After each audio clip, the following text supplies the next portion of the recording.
Smoking killed nearly 8 million people across the world in 2019, according to a new report published in Lancet Public Health. It shows the number of smokers increased to 1.1 billion in 2019, and there were 7.7 million tobacco-related deaths. But experts say the most concerning statistic, the high rates of smoking among young people, because 89% of new smokers become addicted by the age of 25. New research reveals prenatal exposure to acetaminophen may be linked to ADHD and autism symptoms in children. Acetaminophen is the active ingredient in Tylenol. The Spanish study included data from over 70,000 children and found those whose mothers took acetaminophen during pregnancy were about 20% more likely to develop ADHD or autism symptoms than those who were not exposed.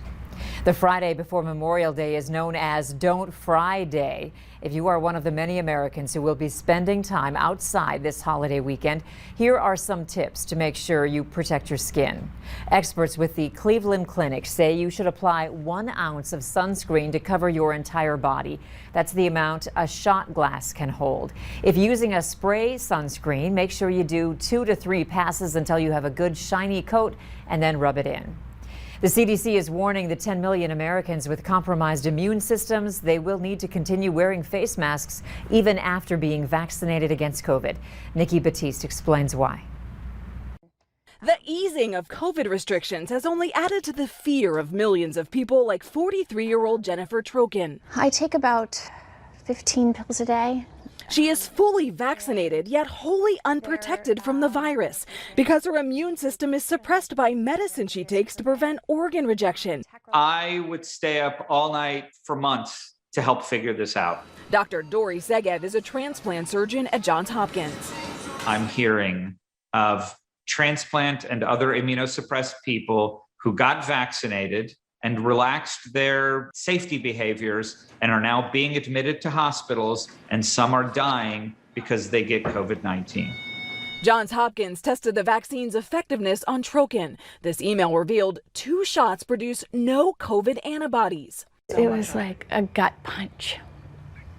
It's your medication that's essentially opposing the vaccine, but you can't not take your medication. Not taking that medication is just not an option. And a recent study found nearly half the transplant patients who got 2 doses of either the Moderna or Pfizer vaccine produced no COVID antibodies, and the rest produced them at much lower levels than a normal immune system would. So this is really much more of a stark contrast than we had expected. Trokin got a 3rd shot, but that failed too. Segev says for now, her best protection against COVID is for the rest of us to get vaccinated. I hope if there are people out there who haven't committed to being vaccinated, in my heart, I hope that they reconsider. Nikki Batiste, CBS News, Saddle River, New Jersey. Now let's check in with Hutch for a last look at your evening and weekend forecast. Hutch? Andrea, thanks so much. Good evening, everyone. We have clear skies and quiet conditions, but as we learned last night, clear skies can not be our friend. It looks cold again for some, but this batch of clouds moving in from the west will protect some of our western counties from getting nearly as cold. Frost still likely in our easternmost counties from Bagley through Bemidji, Baudette down to Park Rapids and Wadena, and points east even colder. 30s there to start your day. The rest of us in the 40s with clouds and showers on our Memorial Day. Saturday, some showers passing through in the afternoon in Fargo, only 60 for a peak temperature. Warmer with spotty thunder on Sunday, and beautiful for your Memorial Day. All right, thanks, Hutch. Thank you for joining us, everyone. We hope to see you tonight.